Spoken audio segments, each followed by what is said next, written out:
देख रहे हैं आपका आवाज। इस समय हम लोग जनपद गोरखपुर में दीवानी कचहरी में मौजूद है। आज बात करेंगे निषादों का क्या इतिहास है। सुशील चंद्र साहनी हमारे साथ जुड़ेंगे। आइए सुनते हैं उनकी जुबानी। नमस्कार। निषादों की इतिहास क्या है?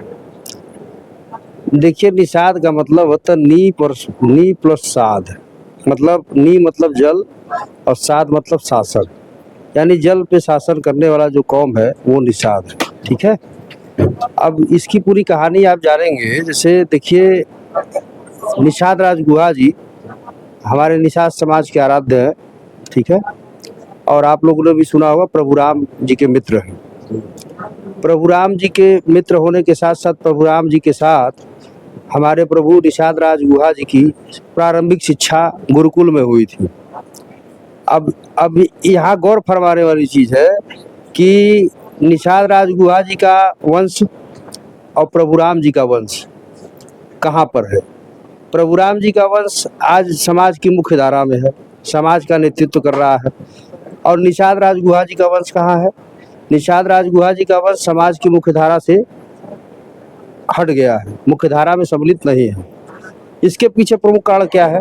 1600 में ईस्ट इंडिया कंपनी आई भारत में। ईस्ट इंडिया कंपनी जब आई थी तो ईस्ट इंडिया कंपनी को हमारे समाज के तमाम पुरोधाओं ने अंग्रेजों को नाव में डुबो कर मारा था। इसमें आपके तिलका माझी थे, समाधान निषाद थे, लोचन निषाद थे, बिरसा मुंडा थे। ऐसे तमाम क्रांतिकारी, वीर क्रांतिकारी हुए जिनका नाम हम लोग तो मान लीजिए इतिहासों में देखते हैं और तमाम लोगों का नाम इतिहासों में है ही नहीं। अंग्रेजों को जब इसकी जानकारी हुई कि एक ऐसी जाति जो कि यहाँ भारत में निवास करती है, जो कि निषाद के रूप में है, केवट के रूप में है, मल्लाह के रूप में है, बिंद के रूप में है, राजगोड़ के रूप में है, कश्यप के रूप में है, माझी के रूप में है, मझवार के रूप में है, मुजाबिर के रूप में है। जब उनको जानकारी हुई कि ये जातियाँ बहुत आक्रामक हैं और ये जातियाँ मिलकर अंग्रेजों को शासन करने में बहुत बड़ा बाधा बनेंगी, तो उन्होंने 1872 में कानून लाया। 1872 में कानून लाया। उस कानून के तहत इन जातियों को आपराधिक जाति घोषित किया। क्या जाति घोषित किया? आपराधिक जाति घोषित किया। आपराधिक जाति घोषित करते हुए इन जातियों को समस्त मूल अधिकारों से, जो ब्रिटिश गवर्नमेंट के समय शिक्षा के अधिकार थे, ब्रिटिश गवर्नमेंट के समय जो भी अधिकार प्राप्त थे भारत में, हिंदुस्तान में निवास करने वाले नागरिकों को, उन समस्त अधिकारों से वंचित कर दिया गया। जहाँ भी पाते थे अंग्रेज इनको गोली मार देते थे, इनके परिवारों का उत्पीड़न करते थे। तो हमारे निषाद समाज की जो भी जातियाँ थी, उपजातियाँ थी, ये जंगलों के किनारे, नदियों के किनारे रहना शुरू कर दी अंग्रेजों से बचने के लिए। अब देख लीजिए, 1600 से लेके 1872 से लेके आपका देश आज़ाद हुआ, अपना हिंदुस्तान आज़ाद हुआ 15 अगस्त 1947 को। 1947 तक भी ये जातियाँ आपराधिक जाति के रूप में थी। 1952 में इन जातियों को आपराधिक जाति से बाहर किया गया। 1952 में इन जातियों को आपराधिक जाति से बाहर किया गया। 1952 के बाद इन जातियों को हिंदुस्तान के संविधान के अनुसार प्रदत्त सारी व्यवस्थाओं का लाभ प्राप्त होना शुरू हुआ। यानी 1952 से इन जातियों को शिक्षा प्राप्त हुआ। 1952 के पहले इन जातियों को शिक्षा का अधिकार नहीं था। तो जिस भी समाज का, जिस भी व्यक्ति का और जिस भी एक परिवार का, जिले का, प्रदेश का, देश का सर्वांगीण विकास तभी होता है जब वो व्यक्ति पढ़ा लिखा और शिक्षित होता है। तो हमारे समाज के पीछे जाने के प्रमुख कारण रहा कि हमारा समाज इन्हीं कारणों से, और भी तमाम कारण थे, शिक्षा से दूर रहा। और शिक्षा से दूर रहने के कारण हमारे समाज का मुख्य धारा में सम्मिलित न होने का प्रमुख कारण रहा और वो हमारे समाज का विकास नहीं हो पाया शैक्षणिक रूप से। हम और पहले से खराब निषादों की, अब देखिए, निषाद धीरे धीरे जागरूक हो रहा है, तो अपने हक और अधिकार को मांग रहा है। भाई, निषादों का जल है, निषादों का तालाब है, निषादों का पोखरा है, निषादों का बालू है, निषादों का खनन है। इन अधिकारों को अब दूसरों को जब दिया जाएगा तो कहाँ से निषादों का विकास होगा? निषादों की बिल्कुल है। तो फिर ये आरोप कैसे लगता है कि अन्य जातियों को पोखरा पानी पीने नहीं देंगे? जब पोखरा आपका था तो आरोप क्यों लगा? अन्य जातियों का जो आरोप लगा, पोखरा हमारा था, तो बताए तो आपको ईस्ट इंडिया कंपनी के बाद आपको बताए तो ईस्ट इंडिया कंपनी के शासन आया। ईस्ट इंडिया कंपनी के शासन के बाद जो है हमारी जातियों को आपराधिक जात घोषित किया गया। आपराधिक जात घोषित करने के बाद समस्त अधिकारों से वंचित किया गया। इस नाते वही तो बता रहे हैं आपको।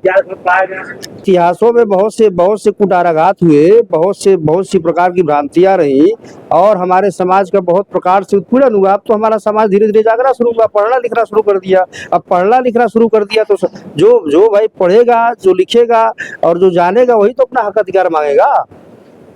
हो रहे हैं, जानते हैं क्यों हो रहे हैं? निषादों में न कोई पत्रकार है, निषादों में न कोई उच्च न्यायालय में न्यायमूर्ति है, निषादों में न कोई सर्वोच्च न्यायालय में न्यायमूर्ति है, निषादों में न कोई प्रमुख सचिव है, निषादों में न कोई मुख्यमंत्री है, निषादों में न कोई। अब आप बता रहे हैं तो मान लेते हैं, हमारी जानकारी में जीतन मैं जानता था कि मुख्यमंत्री बिहार के थे। उड़ीसा के मुख्यमंत्री हैं। हाँ तो फुल फेज नहीं है, वो फुल फेज पावर उनको नहीं है। अब निषादों के हित में हमारे समाज में केवल जमुना निषाद जी काम किए, स्वर्गीय फूलन देवी जी ने काम किया, विशंबर निषाद जी ने काम किया। हमारे गोरखपुर जिले में तमाम हमारे स्थानीय नेता हैं, ये समाज को जागृत कर रहे हैं। बिल्कुल सभी लोग निषादों के नेता, लेकिन निषादों के हक और अधिकार को दिलाने के लिए जो सबसे बड़ा मुद्दा है, बता तो दिए निषादों के जस की तस समस्या, इसीलिए कि निषादों के पास शिक्षा का अधिकार और निषादों आरक्षण मिला कि नहीं मिला।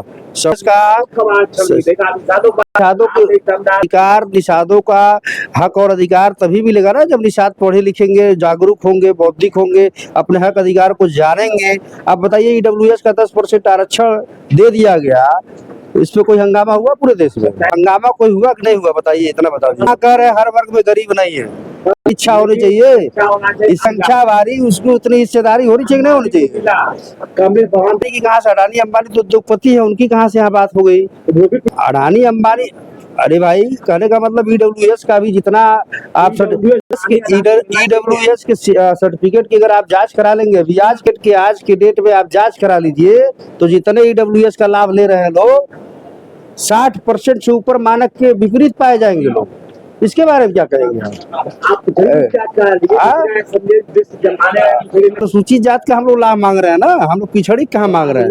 बता रहे हैं निषादों का 80 का नाम सही नेतृत्व न होने के कारण सही मिलना चाहिए, बिल्कुल नहीं मिलना चाहिए। तो फिर भाई इसके लिए सरकार ना दिशा निर्देश और जो भी लाइन है, गाइडलाइन सरकार ना बनाएगी, सरकार इसका एजेंडा तय करती है, हम आप तय करते हैं। भाई निषादों का हाल तभी बहाल होगा जब निषाद पढ़ेगा लिखेगा, जो समाज पढ़ता है वो समाज बढ़ता है। हमारे निषाद हुआ विद्यालय खोला अपने, अरे भाई खोलेंगे, एक विद्यालय चक्कर में कहाँ पड़े हैं आप? सुशील चंद्र सहानी निषाद हुआ राष्ट्रीय अध्यक्ष।